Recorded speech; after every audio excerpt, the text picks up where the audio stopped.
Words from the Risale-i Nur collection. Author Bediüzzaman Said Nursi.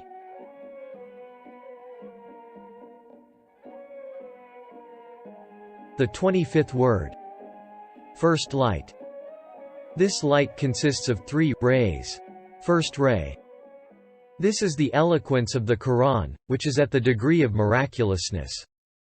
Its eloquence is a wonderful eloquence born of the beauty of its word order, the perfection of its conciseness, the marvels of its style, its singularity and pleasantness, the excellence of its expression, its superiority and clarity, the power and truth of its meanings, and from the purity and fluency of its language, which for 1,300 years has challenged the most brilliant men of letters of mankind, their most celebrated orators, and the most profoundly learned of them, and invited them to dispute it. It has provoked them intensely. And although it has invited them to dispute it, those geniuses, whose heads touch the skies in their pride and conceit, have been unable to so much as open their mouths to do so, and have bowed their heads utterly humiliated. Thus, we shall point to the miraculousness in its eloquence in 2 aspects. First aspect. It possesses miraculousness, and its miraculousness exists for the following reasons. The great majority of the people of the Arabian Peninsula at that time were illiterate. Due to this, rather than in writing, they preserved the sources of their pride, historical events and stories encouraging good morality, by means of poetry and eloquence. Due to the attraction of poetry and eloquence, meaningful sayings would remain in people's memories and be passed down the generations. In consequence of this innate need, therefore, the goods most in demand in the immaterial market of that people were eloquence and fine speech. A tribe's poet or orator was like its greatest national hero. It was he who was their greatest source of pride. Thus, among the peoples of the world, the eloquence and rhetoric of that intelligent people, who due to their intelligence ruled the world after the establishment of Islam, was at the highest and most advanced degree. It was the thing most highly prized among them that they felt greatest need of, and was their cause of pride.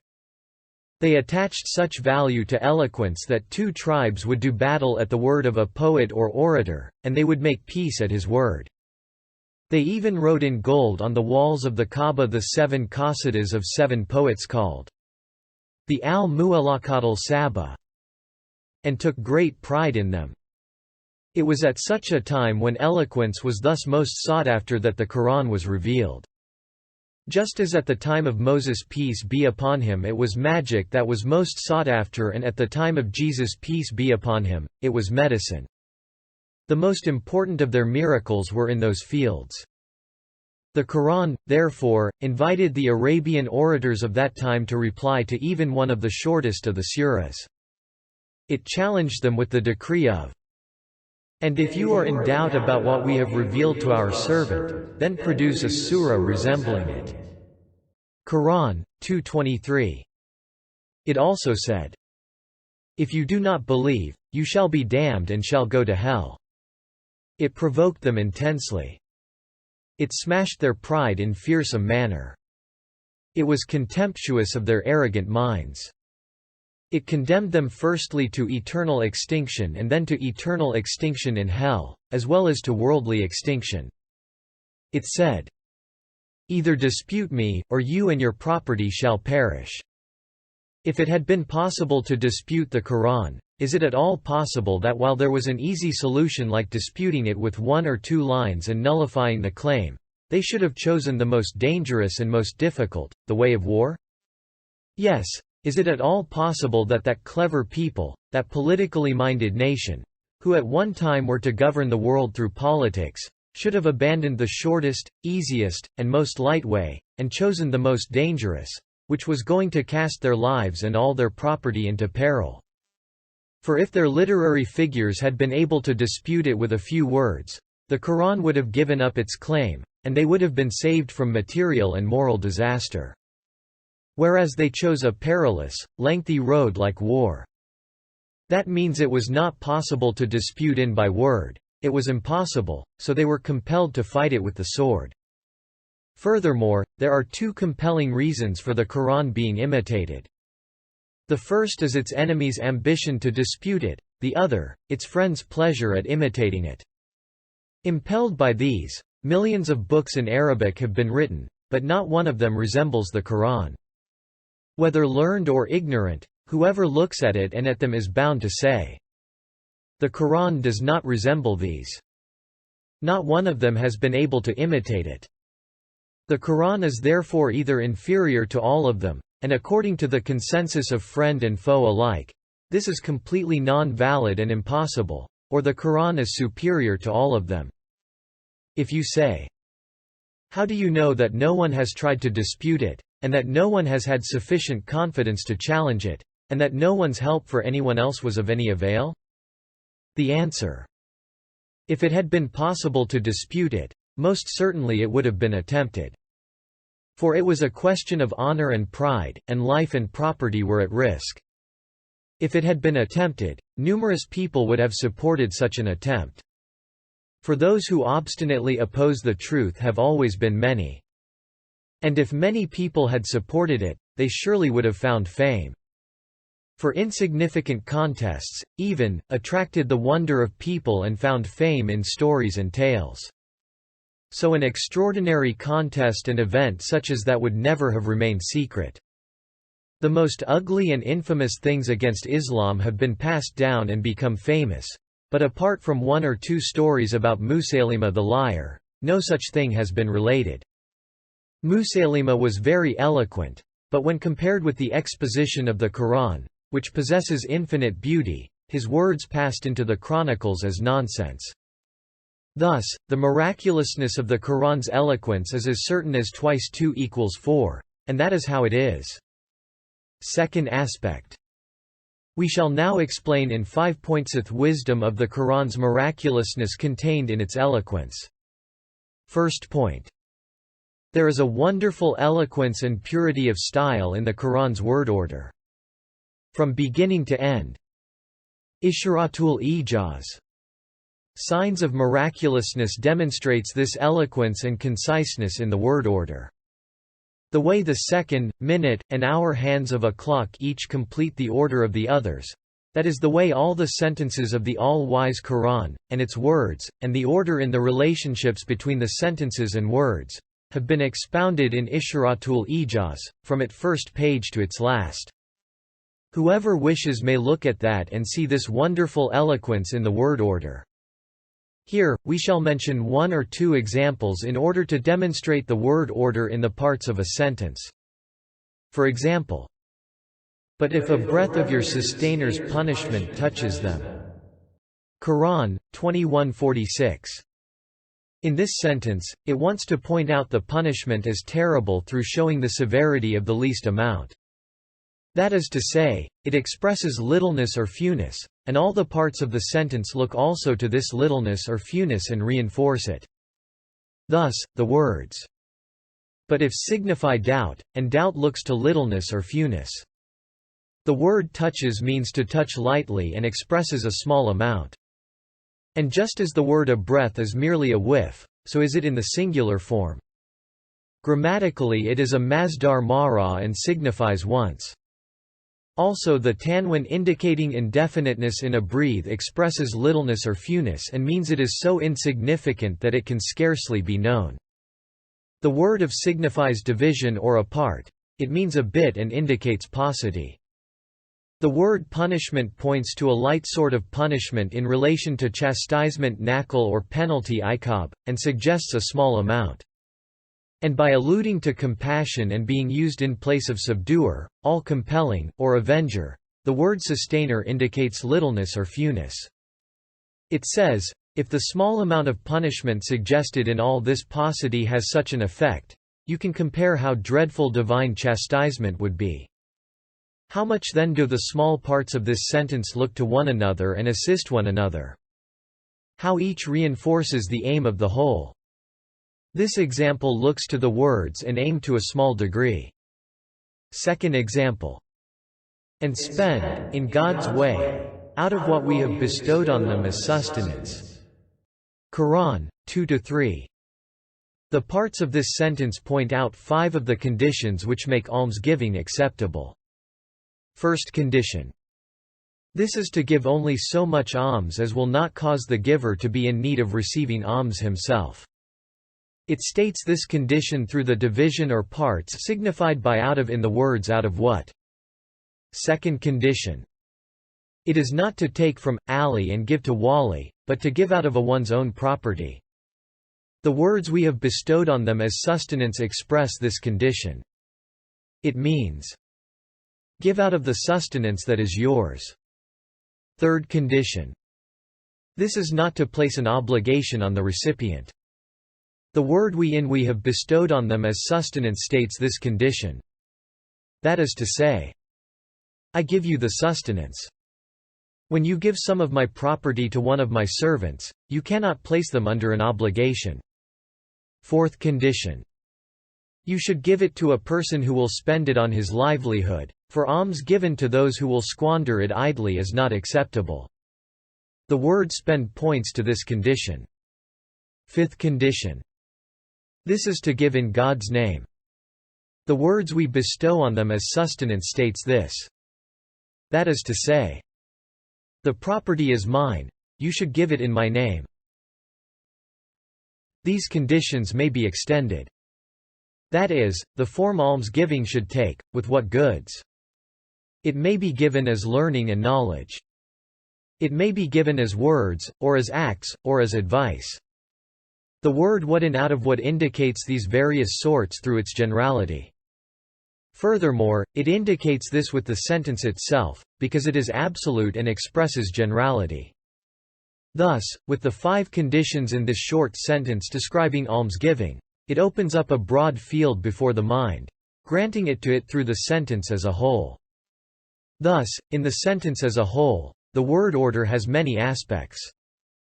Similarly, the word order between words encompasses a broad sphere and has many aspects. And between phrases. For example, say, He is God, the One. Qur'an, 112, 1. Contains 6 sentences. 3 of them are positive and 3 negative. It proves 6 degrees of divine unity and at the same time refutes 6 ways of associating partners with God. Each sentence is both the proof of the other sentences and the result. For each sentence has 2 meanings. Through one meaning it is the result, and through the other the proof. That is to say, within Surah Al-Ikhlas are 30 surahs composed of proofs that demonstrate each another to be as well ordered as the surah itself. For example, say, He is God, because He is one, because He is the eternally besought, because He begets not, because He is not begotten, because there is none that is equal to Him. And there is none that is equal to Him, because He is not begotten, because He begets not, because He is eternally besought, because He is one, because He is God. And He is God, so He is one, so He is the eternally besought, so He begets not, so He is not begotten, so there is none that is equal to Him. You can continue in the same way. A further example. Aleph, Lam, Mim. This is the book about which there is no doubt, a guidance for those who fear God. Qur'an, 2-1. Each of these 4 phrases has 2 meanings. With one meaning each is a proof of the other phrases, with the other, it is their result.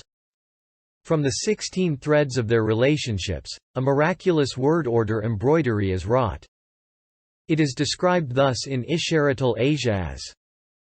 Also, as is explained in the 13th word, it is as though all the Qur'an's verses have eyes that see most of the other verses and faces that look to them, so that each extends to the others the immaterial threads of relationship.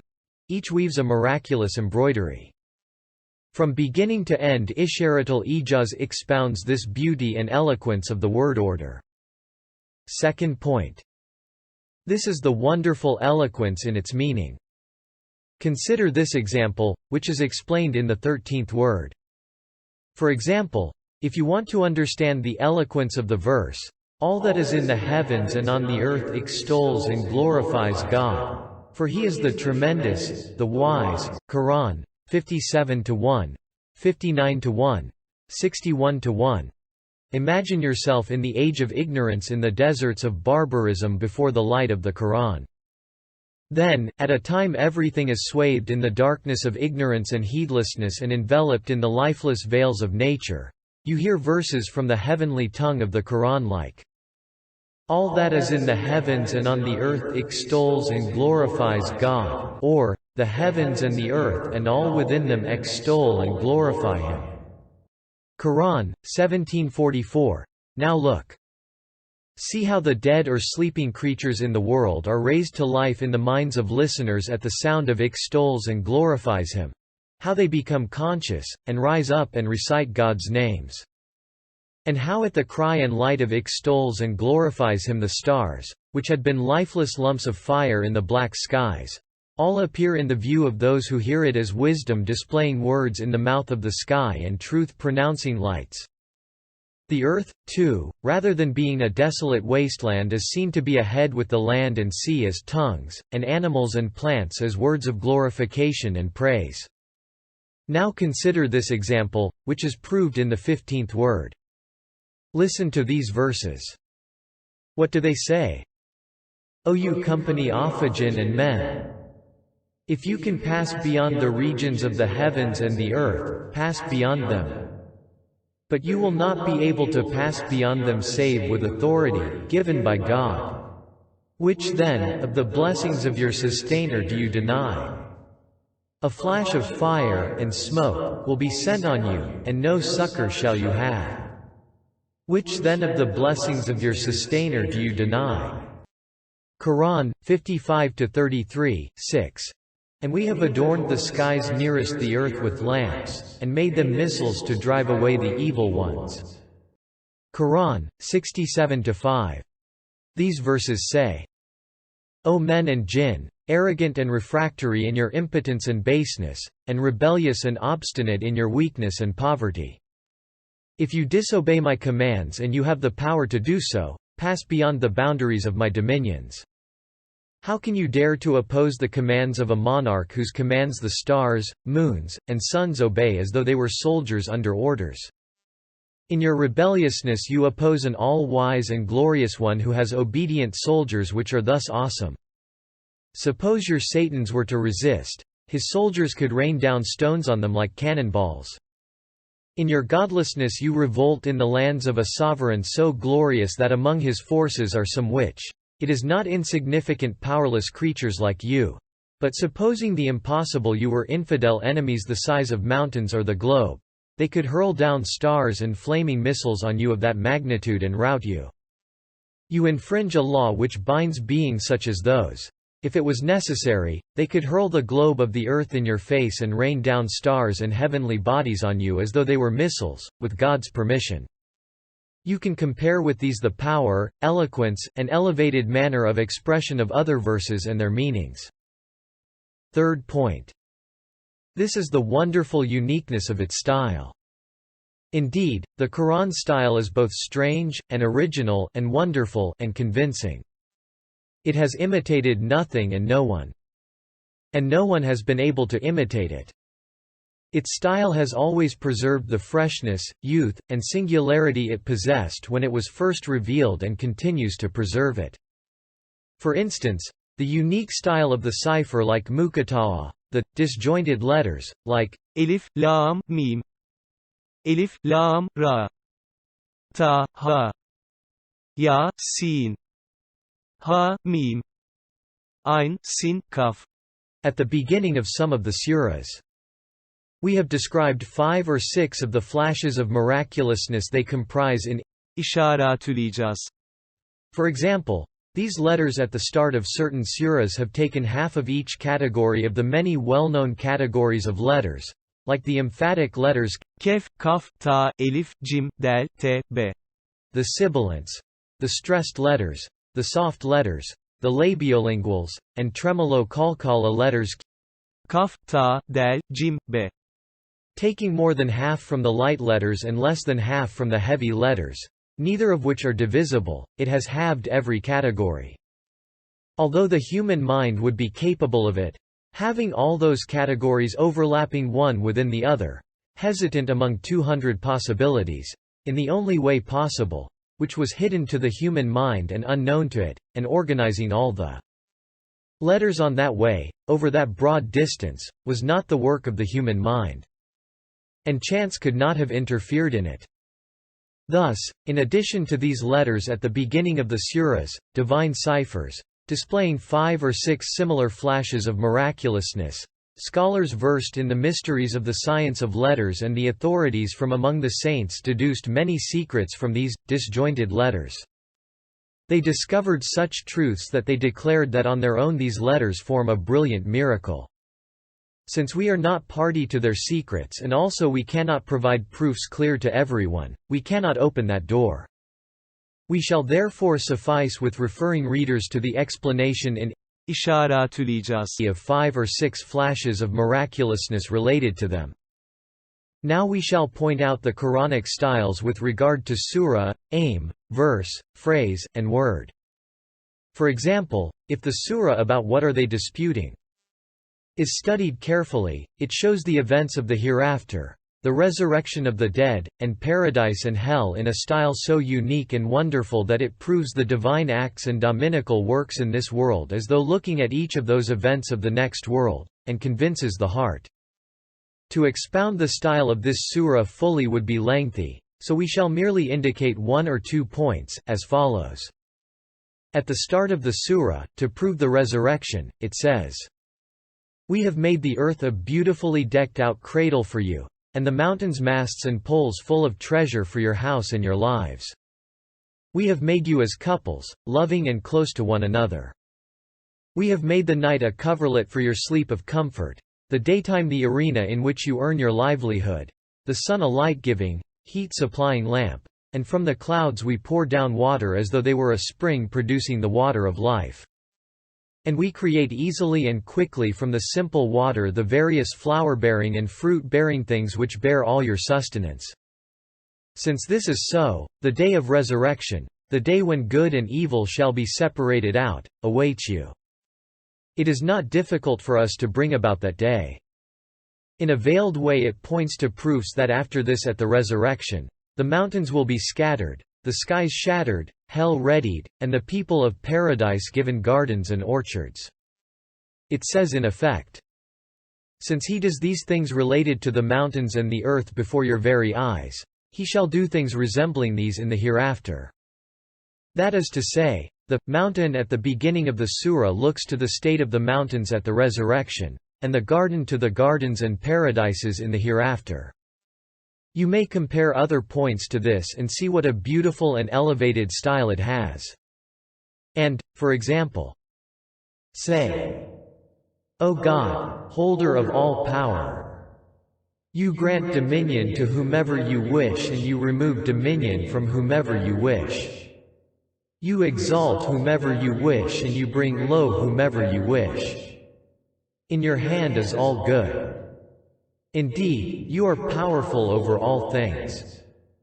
You enter the night into the day and enter the day into the night, and you bring forth the living from the dead and bring forth the dead from the living, and you grant sustenance to whomever you wish without measure." Quran 3:26-7. These verses describe the divine acts in humankind, and the divine manifestations in the alternations of night and day, and the dominical acts of disposal in the seasons of the year, and the dominical deeds in life and death on the face of the earth and in the resurrections in this world in a style so elevated that it captivates the minds of the attentive. Since its brilliant, elevated, and wide-reaching style is clearly understood with little study, we shall not open that treasury for now. And for example, "When the sky is rent asunder, heeding the command of its sustainer, as in truth it must. And when the earth is leveled, and casts out what is within it and becomes empty, and it heeds the command of its sustainer, as in truth it must." Quran 84:1-5. This explains in a truly elevated style the degree of submission and obedience to Almighty God's command of the skies and the earth. It is like this.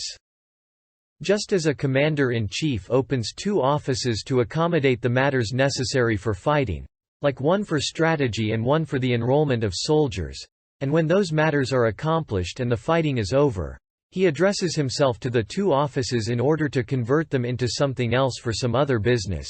They both say, either through the tongues of those employed in them or through their own tongues, "O chief, give us a short respite so that we can clean up the bits and pieces of the former business and throw them out, then you may honor us with your presence. There, we have thrown them out, we await your command. Order what you wish. We hear and obey. Everything you do is true, good, and beneficial." In the same way, the heavens and the earth were opened as 2 arenas of obligation, trial, and examination. After the allotted period is finished, they will put aside the things pertaining to the arena of trial and say, "O our sustainer! The command is yours, employ us now in whatever you wish. Our right is only to obey you. Everything you do is right." Consider carefully the majestic style of those sentences. And for example, "Then the word went forth. O earth, swallow up your water. And O sky, withhold your rain. And the water abated and the matter was ended. The ark rested on Mount Judy, and the word went forth. Away with all those who do wrong." Qur'an, 11:44. In order to point to a mere drop from the sea of eloquence of this verse, we shall show one aspect of its style in the mirror of a comparison. On the victory being won in a great war, the commander says, "Cease fire." To one firing army and "halt." To another, assaulting, army. He issues the command, and at that moment the firing ceases and the assault is halted. He says, "It is finished, we have beaten them. Our flag is planted at the top of the high citadel at the enemy's center. Those mannerless tyrants have met with their reward and been cast down to the lowest of the low." In just the same way, the peerless sovereign issued the command to the heavens and the earth to annihilate the people of Noah. When they had carried out their duty, he decreed, "Drink up your water, O earth. Cease from your work, O skies. It is finished. Now the waters are receding." The ark, which is a divine official performing its duty as a tent, is settled on the top of the mountain. The wrongdoers have received retribution. See the elevated nature of this style. It is saying, "The heavens and earth obey the command like 2 highly disciplined soldiers." It is thus alluding to the fact that the universe becomes angry at Mont's rebellion. The heavens and the earth become incensed. And with this allusion it is saying, one whose commands the skies and the earth obey like 2 disciplined soldiers may not be rebelled against, restraining man in awesome fashion. Thus, it describes a universal event like the flood with all its consequences and truths in a few sentences in a concise, miraculous, beautiful, and succinct manner. You can compare this droplet from the ocean with other drops. Now consider the style displayed by the window of the words. For example, consider the words like an old date stalk, withered and curved in. And the moon we have determined mansions for till it returns like an old date stalk, withered and curved. Quran 36-39. See what a subtle style it displays. It is like this. One of the moon's mansions is in the Pleiades. The Quran likens the moon when it is a crescent to a withered and whitened old date stalk. Through this simile it depicts for the eye of the imagination a tree behind the green veil of the skies. One of its white, curved, luminous branches has rent the veil and raised its head. The Pleiades are like a bunch of grapes on the branch and the other stars all luminous fruits of that hidden tree of creation. If you have any discernment, you will understand what an appropriate, graceful, subtle, and elevated style and manner of expression this is in the view of the desert dwellers, for whom the date palm is the most important means of livelihood. And for example, as is proven at the end of the 19th word, the words runs its course in, and the sun runs its course to a place appointed. Quran 36-38 opens a window onto an elevated style, as follows. With the words runs its course, that is, the sun revolves, it puts in mind the Maker's tremendousness by recalling the orderly disposals of divine power in the alternations of winter and summer and day and night, and directs one's gaze to the missives of the eternally besought One inscribed by the pen of power on the pages of the seasons. It proclaims the wisdom of the all-glorious Creator. And with the word lamp in, and set the sun as a lamp. Quran 71-16. It opens a window onto the style like this. It makes one understand the Maker's majesty and Creator's bounty by recalling that the world is a palace and the things within it are adornments, food, and necessities prepared for man and living creatures, and that the sun is a candle, demonstrating that the sun is an evidence of God's unity, and that the idolater's greatest, most brilliant object of worship is merely a subjugated lamp, an inanimate creature. That is to say, the word lamp calls to mind the Creator's mercy within the grandeur of His dominicality. It recalls His favors within the breadth of His mercy, and in so doing informs of His munificence within the majesty of His sovereignty, thereby proclaiming divine unity, and saying indirectly, an inanimate and subservient lamp is in no way fit to be worshipped. And in the course of runs its course it calls to mind the wondrous orderly disposals of divine power in the revolutions of night and day and winter and summer, and in so doing makes known the grandeur of a single Maker's power in His dominicality. That is to say, it turns man's mind from the points of the sun and moon to the pages of night and day and winter and summer, and draws his attention to the lines of events written on those pages. For the Quran does not speak of the sun for the sake of the sun, but for the one who illuminates it. Also, it does not speak of the sun's nature, for which man has no need, but of the sun's duty, which is that of mainspring for the order of dominical art, and center of the order of dominical creativity, and a shuttle for the harmony and order of dominical art in the things the pre-eternal inscriber weaves with the threads of day and night.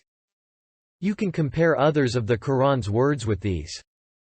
While all are simple, ordinary words, each performs the duty of a key to treasuries of subtle meanings.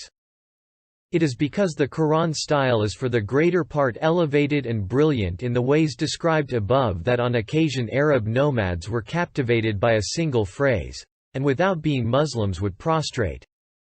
One nomad prostrated on hearing the phrase, "Therefore proclaim openly what you are commanded." Quran 15-94. When asked, "Have you become a Muslim?" he replied, "No. I am prostrating at the eloquence of these words." Fourth point. This is the wonderful eloquence in its wording, that is, in the words employed. Yes, just as the Quran is extraordinarily eloquent in regard to its style and manner of exposition, so is there a truly fluent eloquence in its wording. Clear evidence of the existence of this eloquence is the fact that it does not bore or cause weariness, while the testimony of the brilliant scholars of the sciences of rhetoric forms a decisive proof of the wisdom of the eloquence. Yes, it does not weary even if repeated thousands of times. Indeed, it gives pleasure. It is not burdensome for the memory of a small and simple child. Children can memorize it easily. It is not unpleasant to the ear, pained by the slightest word, of someone extremely ill. It is easy on it. It is like sherbet to the palate of one in the throes of death. The recitation of the Quran gives sweet pleasure to the ear and mind of such a person, just like Zemzem water to his mouth and palate. The reason for its not causing boredom, and the wisdom of it, is this. It is food and sustenance for the heart, strength and wealth for the mind, water and light for the spirit, and the cure and remedy for the soul. Every day we eat bread, yet we do not tire of it. But if we were to eat the choicest fruit every day, it would cause boredom. That means it is because the Quran is truth and reality and truthfulness and guidance and wonderfully eloquent that it does not cause weariness and preserves its freshness and agreeableness as though preserving a perpetual youth. One of the Qurayshi leaders even, an expert orator, was sent by the idolaters to listen to the Qur'an. He went and listened, then returned and said to them, "These words have such a sweetness and freshness that they do not resemble the words of men. I know the poets and soothsayers. These words do not resemble theirs. The best we can do is mislead our followers and say it is magic." Thus, even the all-wise Qur'an's most obdurate enemies were amazed at its eloquence. It would be very lengthy to explain the sources of the all-wise Qur'an's eloquence in its verses and words and sentences. Therefore we shall keep the explanation brief and show by way of example the fluency and eloquence of the wording in one sentence obtained through the position of the letters and a single flash of miraculousness that shines forth from that positioning. Take the verse. Then after the distress he sent down on you a feeling of peace and drowsiness, which overcame a group of you. Quran, 3-154. To the end of the verse. In this verse, all the letters of the alphabet are present. But, see, although all the categories of emphatic letters are together, it has not spoilt the smoothness of style. Indeed, it has added a brilliance and harmonious, congruent, eloquent melody issuing from varied strings. Also, note carefully the following flash of eloquence. Of the letters of the alphabet, Aleph and Ya, since they are the lightest and have been transposed with one another like sisters, they have each been repeated 21 times. And since Mim and Nun, Hashia, in English footnote, Tanwin is also a Nun, are sisters and have changed places, they have each been mentioned 33 times. And since Shin, Sin, and Sad are sisters in regard to articulation, quality, and sound, each has been mentioned 3 times. And although Ain and Gain are sisters, since Ain is lighter, it is mentioned 6 times, while because Gain is harsher, it is mentioned half as many, 3 times. And since Zay, Dal, Za, and Ta are sisters in regard to articulation, quality, and sound, each is mentioned twice, while Lam and Aleph in the form of La have united and Aleph's share in the form of La is half that of Lam. Lam is mentioned 42 times and as a half of it Aleph 21 times. Since Hamza and Ha are sisters in regard to articulation, Hamza. Hashia. In English footnote. Pronounced and unpronounced, Hamza is 25, and 3 more than Hamza's silent sister Aleph, because its points are 3. Is mentioned 13 times and being a degree lighter Ha is mentioned 14 times. And Kaf, Fa and Kaf are sisters. Since Kaf has an additional point, it is mentioned 10 times, Fa 9 times, Kaf 9 times, Ba 9 times, and Ta 12 times. Since Ta comes third, it is mentioned 12 times. Ra is Lam's sister, but according to their numerical value, Ra is 200, and Lam 30, so since it has risen 6 times more, it has fallen 6. Also, since Ra is repeated on pronunciation, it becomes emphatic and is only mentioned 6 times. And because Dad, De, Ha, and Ka are emphatic and gain additional qualities in connection with other letters, they have each been mentioned only once. Since Wa is lighter than Ha and Hamza, and heavier than Ya and Aleph, it is mentioned 17 times, 4 times more than heavy Hamza and 4 times less than light Aleph. Thus, the extraordinary positioning of the letters in the passage mentioned here and their hidden relationships, and the beautiful order and fine, subtle regularity and harmony show as clearly as twice 2 equals 4 that it would not be within the limits of human thought to have composed it. As for chance and coincidence, it is impossible that it should have interfered. And so, just as the strange and wonderful order and regularity in the position of these letters leads to a fluency and eloquence in the words, so may there be many other hidden instances of wisdom. Since such an order has been followed in the letters, surely in the words, sentences and meanings such a mysterious order, such a luminous harmony, has been observed that should the eye see it, it would declare, Mashallah. And should the reason comprehend it, it would exclaim, Barakallah. 5th point. This is the excellence in its manner of exposition, that is to say, the superiority, conciseness, and grandeur. Just as there is eloquence in the word order, the wording, and the meaning, and a uniqueness in its style, so in its manner of exposition is there a superiority and excellence. Indeed, all the categories and levels of speech and address, like encouragement and deterring, praise and censure, demonstration and guidance, explanation and silencing in argument, are at the highest degree in the Qur'an's exposition. Of the innumerable examples of its manner of exposition. Hashia. An English footnote. The style here has slipped into the close of this surah's meaning. In the category of encouragement and urging is that in surah has there not been over man a long period of time when he was nothing, not even mentioned? Quran, 76-1. This is as sweet as the water of Kawthar and flows with the fluency of the spring of Salsabil, it is as fine as the raiment of the Houris. Of the numerous examples of the category of deterring and threatening is the start of surah has the story reached you of the overwhelming event? Quran, 88-1. Here the Quran's exposition has an effect like lead boiling in the ears of the people of misguidance, and fire burning in their brains, and zakum scalding their palates, and hell assaulting their faces, and like a bitter thorny tree in their stomachs. An official like hell charged by someone with inflicting torment and torture in order to demonstrate his threats, and its splitting apart with seething rage, and its saying, well nigh bursting with fury. Quran, 67-8.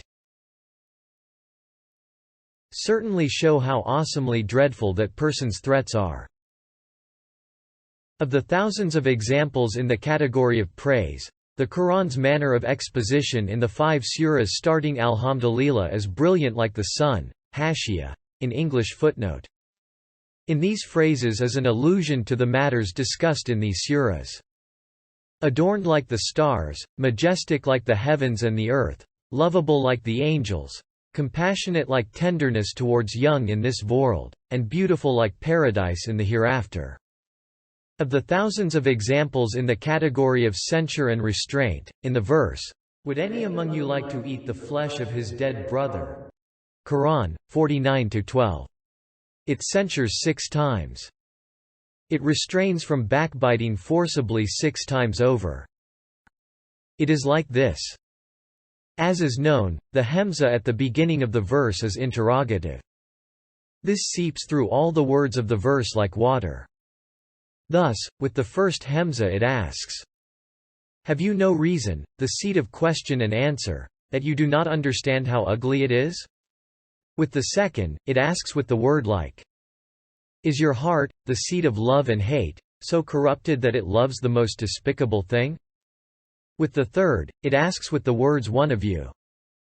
What has happened to your social life and civilization, which receives its vitality from the community, that it finds acceptable an act which thus poisons your life?"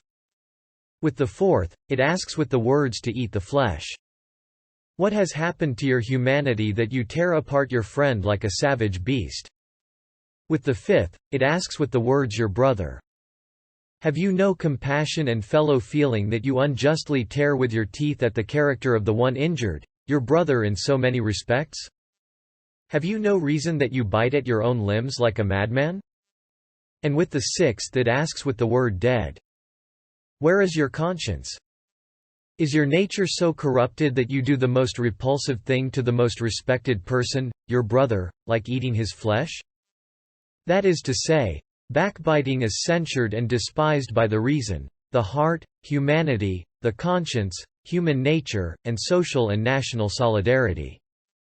So see how this verse restrains from this crime in 6 concise degrees, on 6 miraculous levels. Of the thousands of examples of the category of proof and demonstration, is the verse, "So consider the signs of God's mercy, how He gives life to the earth after its death.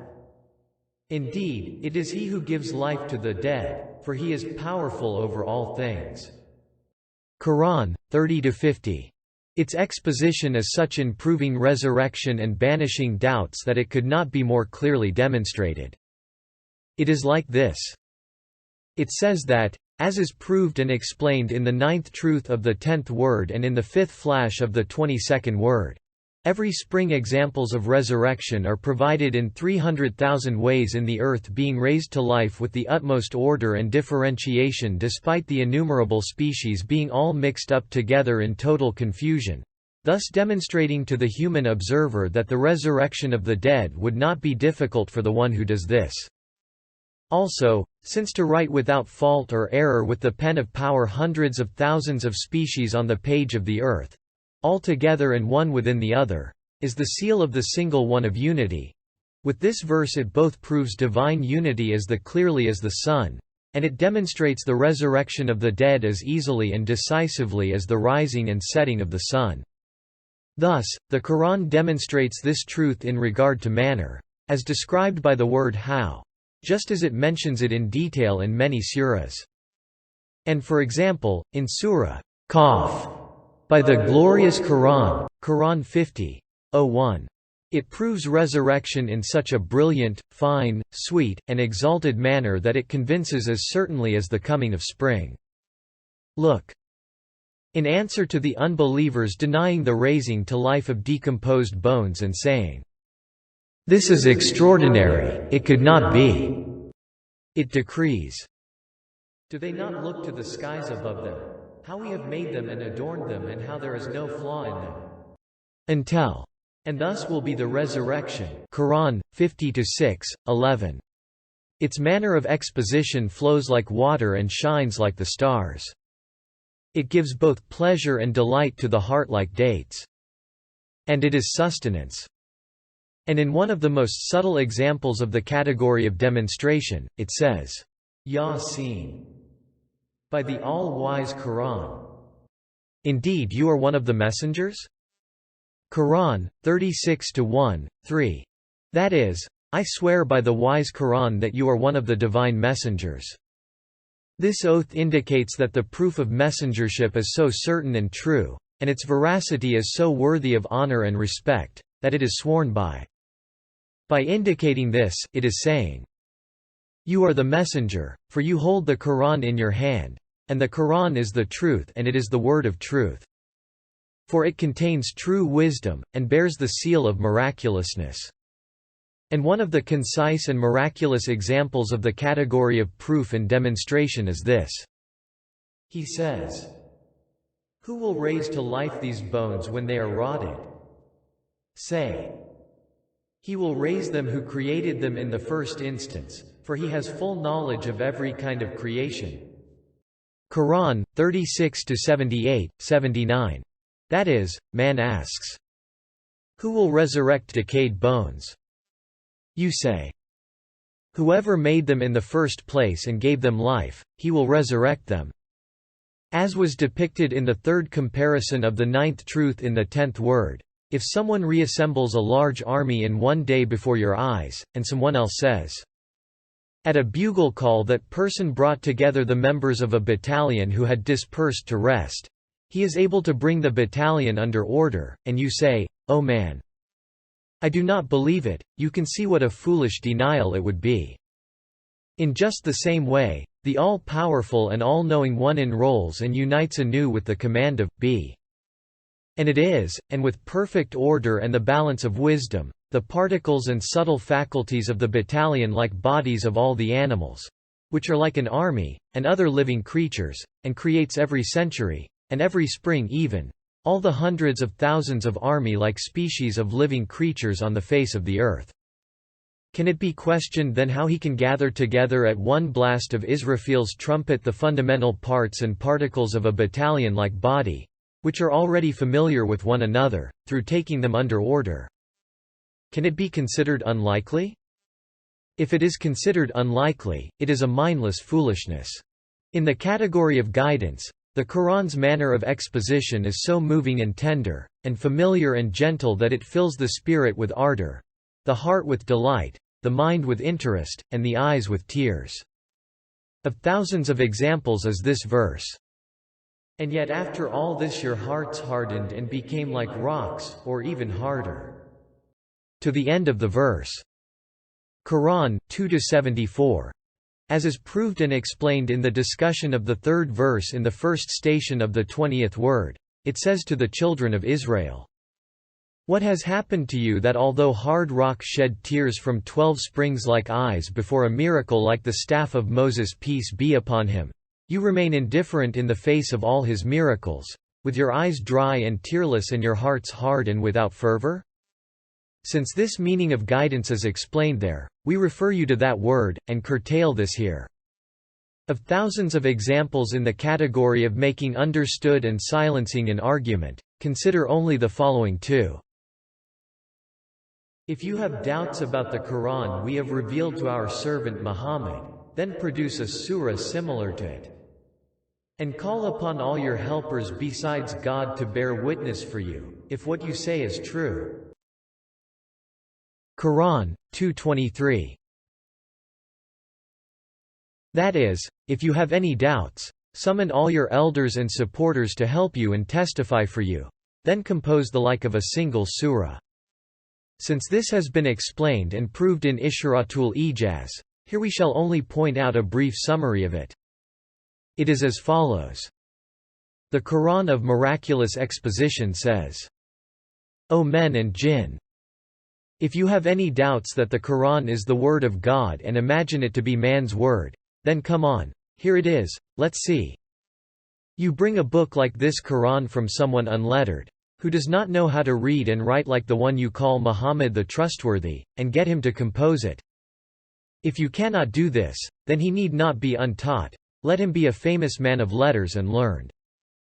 And if you are not able to do this, all right, not on his own, take all the finest works of all your orators and men of eloquence, and indeed of all the literary geniuses of the past and all those of the future, and the assistance of all your gods. Work with all your strength, compose the like of this Quran.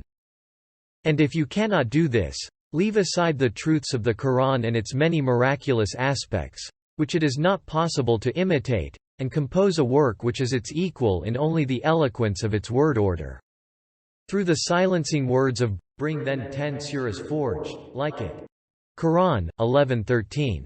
It says, Come on, I do not want its true meaning from you. Let it be fabrications and lies and false tales. You will not be able to do this. So it need not be as much as the whole Quran, just bring 10 surahs like it. You will not be able to do this either, so bring a single surah. This will be too much as well. So all right, make it the equivalent of a short surah. You will not be able to do this either, although the need for you to do so is so great. For your honor and self-respect, your dignity and religion, your tribal honor and pride, your life and property, and your lives in this world and the next will all be saved by producing the like of it. Otherwise in this world you will remain in abasement, without honor, dignity, religion, or pride, and your lives and property will be destroyed and will perish, and in the hereafter, as is indicated by the verse, then give heed to hell fire, whose fuel is men and stones. Quran 2:24. You will be condemned to everlasting incarceration in hell. Together with your idols you will be fuel to its fires. Since your need is thus great, and since you have now understood your impotence in 8 degrees, you should be certain 8 times over that the Quran is a miracle. So either believe in it, or be silent and go to hell. So see the way the Quran forces them to accept the argument in this category of silencing an argument, which is within that of making understood, and say, there is no manner of exposition better than that of the Quran. Indeed, after that of the Quran no need remains for further exposition. Here is a second example. Exhort then, O Prophet, for by your Sustainer''s grace you are neither a soothsayer nor a madman, or do they say, a poet. Let us wait and see what time will do. Say, wait then, I too shall wait with you. Is it that their faculties of understanding urge them to this, or are they but a people transgressing all bounds? Or do they say, he fabricated this message? Nay, they do not believe. Let them then produce a recital like unto it if they speak the truth. Or were they created of nothing, or were they themselves the creators? Or did they create the heavens and the earth? Nay, they have no firm belief. Or are the treasuries of your sustainer with them, or are they the managers of affairs? Or have they a ladder by which they can climb up to heaven and listen to its secrets? Then let such a listener of theirs produce a manifest proof. Or has he only daughters and you have sons? Or is it that you ask for a reward, so that they are burdened with the load of debt? Or that the unseen is in their hands, and they write it down? Or do they intend a plot against you? But those who defy God are themselves involved in a plot. Or have they a God other than God? Exalted is God far above the things they associate with them. Quran, 52-29, 43. Here we shall explain only one of the thousands of truths of these verses as a further example of the category of silencing an argument. It is as follows. With the word, or, it silences every group of the people of misguidance with a rhetorical question expressing surprise and stops up all the sources of their doubts. It leaves no satanic chink through which doubts might enter and hide themselves, it closes them all. It leaves no veil of misguidance under which they might creep and lurk, it rends all of them. It leaves not one of their lies, it crushes them. In each sentence it either demolishes the essence of the blasphemous ideas of one group with a short phrase, or since the falsity is obvious, it exposes it by silence, or since it is refuted in detail in other verses, it here alludes to it briefly. For example, the first sentence alludes to the verse, "And we have not instructed him potl, nor is it meet for him." Quran, 36-69. While the 15th sentence points to the verse, "Were there gods other than God in the heavens and earth, there surely would have been confusion in both." Quran, 21-22. You can make further examples from the other sentences like these. It is like this. It says at the start, "Announce the divine decrees. You are not a soothsayer, for the words of soothsayers are confused and conjectural, while yours are true and certain. And you are not mad. Your enemies even attest to your perfect sanity." Or do they say, "A poet? Let us wait and see what time will do." Quran, 52-30. Do they call you a poet, like the unreasoning, common infidels? Are they waiting for you to perish? You say to them, "Wait. I shall wait with you." Your vast and brilliant truths are free of the imaginings of poem, and independent of their fancies. Or is it that their faculties of understanding urge them to this? Quran, 52-32. Or like unreasoning philosophers who rely on their reasons, do they hold back from following you, saying, "Our faculties of reason are sufficient." But reason commands that you are followed, because everything you say is reasonable. But again the reason on its own cannot reach it. Or are they hut of people transgressing all hounds? Quran, 52-32. Or is the reason for their denial their not submitting to Almighty God like wicked tyrants? But the ends of the pharaohs and Nimrods, who were the leaders of arrogant oppressors, are known. Or do they say, "He fabricated this message?" Nay, they do not believe. Quran, 52-33. Or like lying dissemblers without conscience do they accuse you saying, "You have made up the Quran." But up to this time they have known you to be the most truthful among them and have called you Muhammad the trustworthy. It means that they have no intention to believe. Otherwise let them find the like of the Quran among the works of men. Or were they created of nothing? Quran, 52-35. Or like the absurd philosophers who believed the universe to be without purpose and in vain. Do they suppose themselves to be aimless and without wisdom, purpose, duty, or creator? Have they become blind that they do not see that the universe is adorned from top to bottom with instances of wisdom and bears the fruit of aims? And that beings from particles to the suns are charged with duties and are subjugated to the divine commands?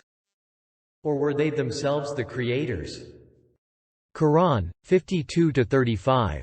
Or do they imagine like the Pharaoh-like materialists that they came into being by themselves, feed themselves, and themselves create everything they need, so that they hold back from believing and worship?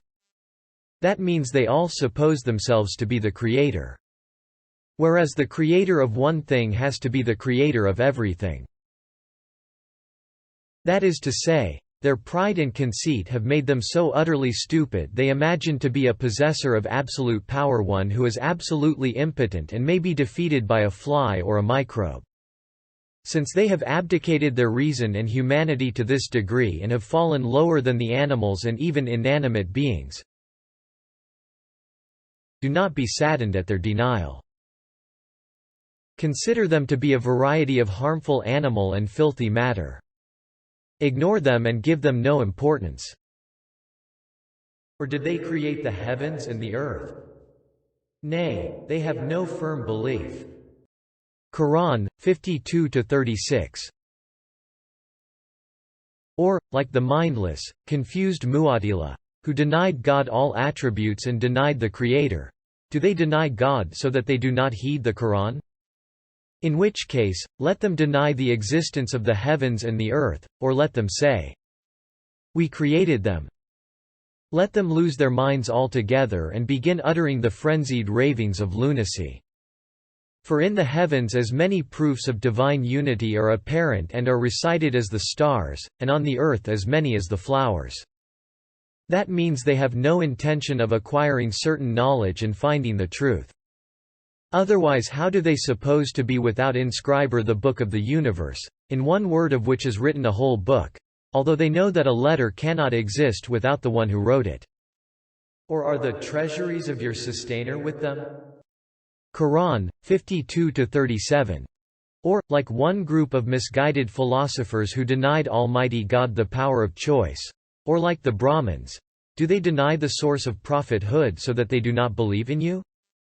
In which case, let them deny all the traces of wisdom and purpose, all the order and fruits which are apparent in all beings and demonstrate will and choice. Let them deny all the works of mercy and grace, and all the miracles of all the prophets. Or let them say, "All the treasuries of the bounties given to creatures are with us and under our control." Let them prove they are not fit to be addressed. Do not be grieved at their denial, say, "God's unreasoning animals are many."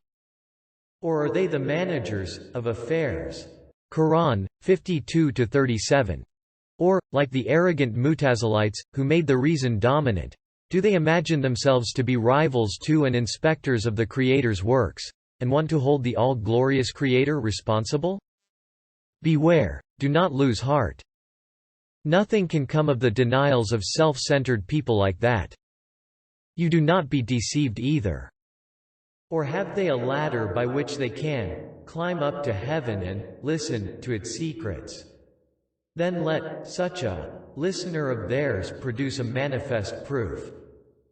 Qur'an, 52–38. Or, like the spiritualists and phony soothsayers, do they follow Satan and the jinn and suppose they have found another way to the world of the unseen? In which case, have they a ladder by which to ascend to the heavens which are closed to the Satans?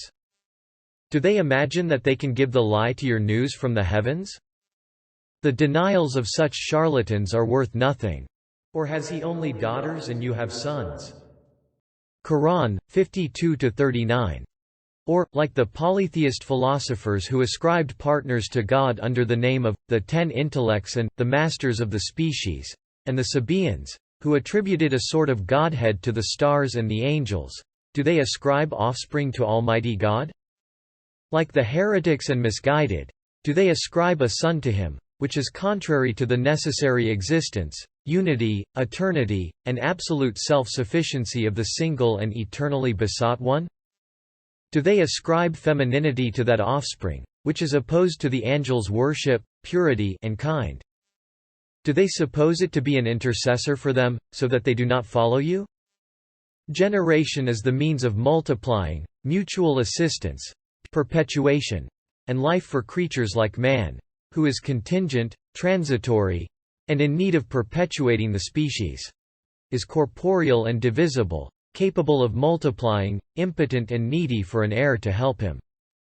So to ascribe offspring, and a sort of offspring that those impotent, contingent, wretched men did not themselves like and could not equate with their arrogant pride, that is, female offspring, to the all-glorious One, whose existence is necessary and perpetual, who endures from pre-eternity to post-eternity, whose essence is utterly remote from and exalted above corporality, whose being is free of and exempt from division and multiplication, and whose power is far above and beyond all impotence, is indeed such a delirium, such a lunatic raving that the lies and denials of those wretches who subscribe to such an idea are worth nothing.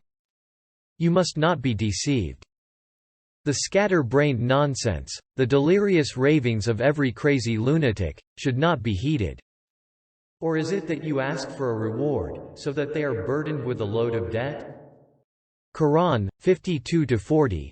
Or, like the rebellious, overweening worshippers of this world, who have made a habit of greed and miserliness, do they find what you propose burdensome, so that they flee from you? Do they not know that you seek your wage and recompense from God alone?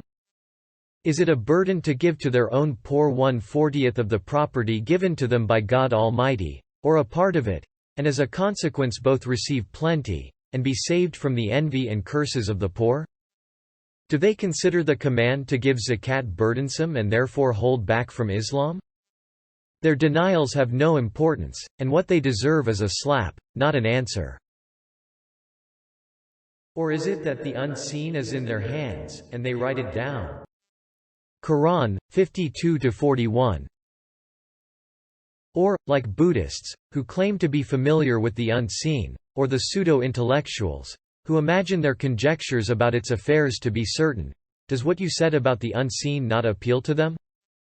That means they imagine that the world of the unseen, which is disclosed to no one apart from the divine messengers, who receive revelation, and which no one has the ability to enter, is present and laid open before them, and that they obtain information from it and write it down.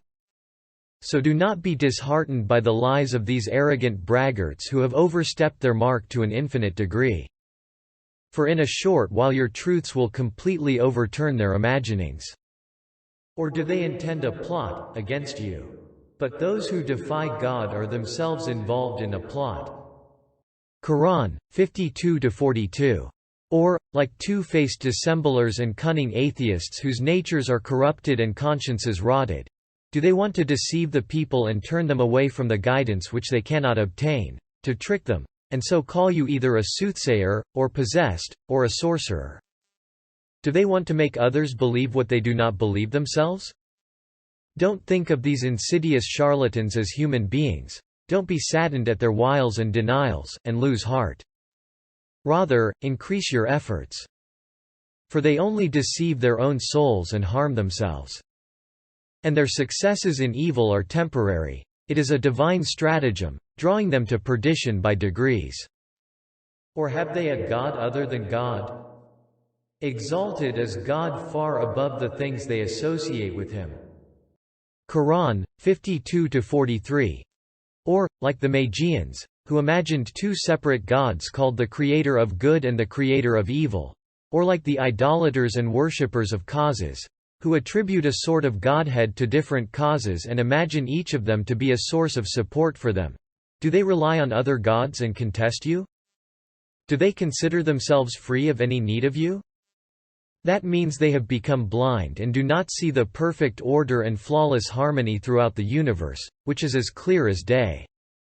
For in accordance with the decree, were there gods other than God in the heavens and the earth, there surely would have been confusion in both. Qur'an, 21–22. If there are two headmen in a village, or two governors in a town, or two kings in a council, order is turned upside down and harmony spoilt. But from a fly's wing to the lamps in the heavens, such a fine order has been observed that it leaves not so much space as a fly's wing for partners to be associated with God. Since the above act in a manner so opposed to reason, wisdom, feeling, and what is obvious, don't let their lies put you off proclaiming the message. Thus, of the hundreds of jewels of these verses, which constitute a series of truths. We have briefly explained only a single jewel of the Quran's manner of exposition in the category of giving to understand, and silencing an argument. If I had had the power and shown a few more jewels, you too would have said, "These verses are a miracle just on their own." But the Quran's manner of exposition in making understood an instruction is so wonderful, subtle, and fluent that the most simple ordinary person easily comprehends a most profound truth from the way it explains it. Yes, the Quran of miraculous exposition simply and clearly teaches most abstruse truths in a way that caresses the view of people in general, and neither hurts their feelings, nor irritates their minds, nor tires them. Just as when speaking with a child, childish words are used, in the same way the Quranic styles come down to the level of those it addresses, called in the terminology of the scholars of theology, divine condescension to the mind of man. It addresses them in that way. Through comparisons in the form of allegories, it makes an illiterate common person understand abstruse divine truths and dominical mysteries which the minds of the most learned philosophers cannot rise to. For example, by means of a comparison, the verse, "The most merciful one on the throne established," Quran 20:05, depicts divine dominicality as a kingdom, and the degree of that dominicality is that of a king seated on the throne of his sovereignty and exercising his rule. Indeed, as the speech of the all-glorious Creator of the universe, the Quran proceeds from the ultimate degree of his dominicality, passes over all the other degrees guiding those who rise to them, and passing through 70,000 veils, it looks to each and illuminates it. It scatters its radiance and spreads its light to the thousands of levels of those it addresses, the understanding and intelligence of whom are all different. Although it has lived through ages and centuries whose capacities are all different, and has broadcast its meaning to this great extent, it has not lost an iota of its perfect youth and juvenility, and retaining its total freshness and delicacy, it teaches every ordinary person in a most easy, skillful, and comprehensible manner. Whatever aspect of a wonder-displaying book which thus teaches, convinces, and satisfies with the same lesson, the same words, numerous levels of people whose understanding and degrees are all different, whatever aspect of such a book is studied, a flash of miraculousness will surely appear. In short, just as when some words of the Quran like, "All praise and thanks be to God," are recited, they fill a cave, which is the ear of a mountain, in the same way that they fill the tiny ears of a fly, so too the Quran's meanings satisfy ears like mountains in the same way that with the same words they teach and satisfy tiny simple minds, like a fly. For the Quran calls to belief all the levels of men and jinn. It teaches the sciences of belief to all. In which case, the most lowly of the common people kneels shoulder to shoulder with the most elevated of the elite, and together they listen to the Quran's teachings and benefit from them. That is to say, the Holy Quran is a heavenly repast at which the thousands of different levels of minds, intellects, hearts, and spirits find their nourishment. Their desires are fulfilled and their appetites are satisfied. In fact, numerous of its doors remain closed and are left to those who will come in the future. If you want an example of this category, from beginning to end the Quran forms examples of it. All the Quran students and those who listen to its teachings, like the interior puritors of the law, the veracious ones, the Islamic philosophers, the sages, the scholars of jurisprudence and scholars of theology, the saintly guides of those seeking knowledge of God, the spiritual poles of the lovers of God, the learned and exacting scholars, and the mass of Muslims, unanimously declare, "We understand thoroughly what the Quran teaches us." In short, flashes of the Quran's miraculousness sparkle in the category of making understood an instruction, just as they do in the other categories.